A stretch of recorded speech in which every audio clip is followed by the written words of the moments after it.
So on Monday, as everybody knows by now, Donald Trump had his legal team head up to Washington, D.C. to meet with officials at the Department of Justice. And based on Donald Trump's ranting over the last 36 hours on Truth Social, things didn't go very well at all for the twice impeached, currently indicted former president.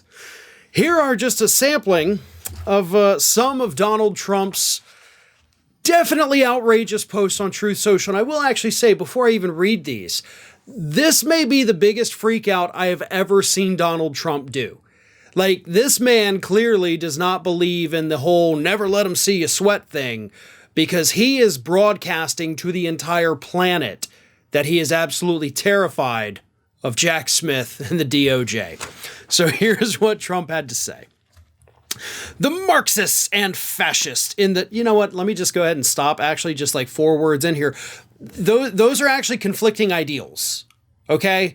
Like, you can't necessarily be both. So I really, really wish, Donald, you would go ahead and get a dictionary or maybe spend a little time online learning what those words actually mean, because they don't mean what you think they mean.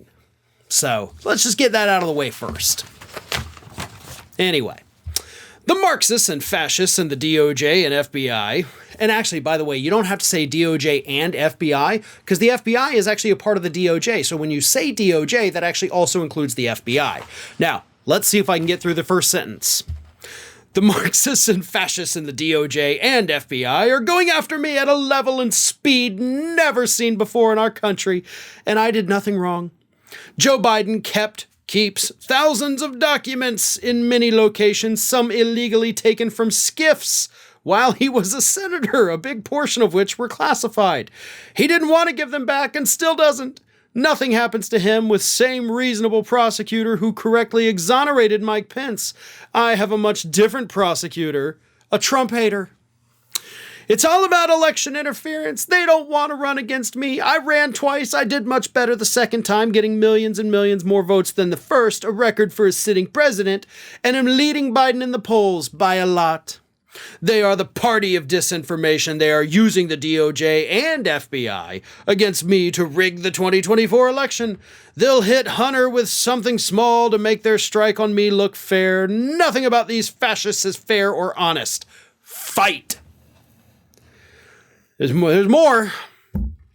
They're also going after me as retribution for the Republicans in Congress going after them. The difference is they have created major crimes. I have created none. Created. Like, you haven't created any crimes. Well, that's good. Because, law is complicated enough as it is. We don't need new crimes being created that we don't know how to prosecute. So I'm glad you didn't create new ones.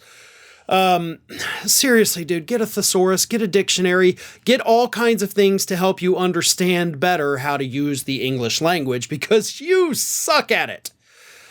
Now, is President Biden still retaining classified documents that he doesn't want to give back? No, that's a lie. Biden and his legal team have been fully cooperative with the investigators who are looking for any documents Biden may have had. Did he keep them on skiffs while he was a senator? No. No, he didn't. That's just idiotic.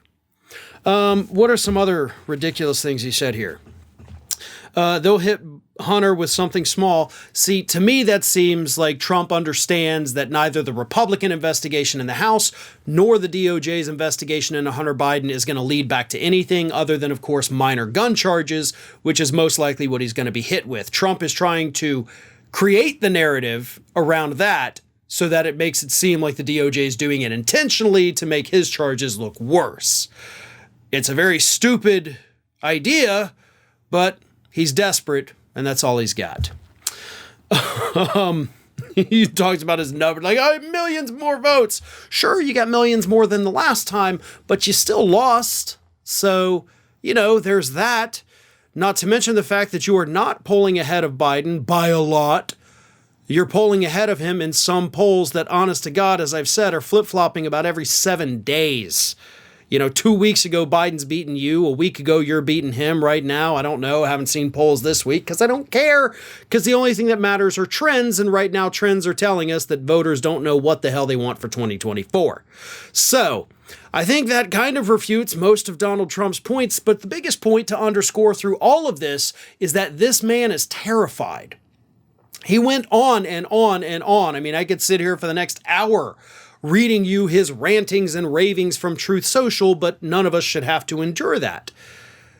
But he is so scared, and it all goes back to that Monday meeting that did not go well for his lawyers.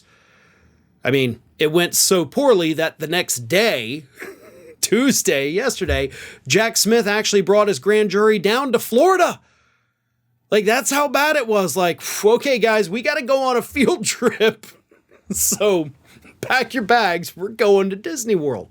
But no, things are going badly for Donald Trump, and he's starting to freak out. I think he's starting to realize that his legal team is, dare I say, not very good, and they're not able to protect him from what he knows is coming. Hey, everyone, this is Aspen. And did you know that for the low cost of $0 per day, you can subscribe to the Fair and Balanced YouTube channel? We also encourage you to like, comment, and share. But again, click that subscribe button and help Aspen not be so grumpy.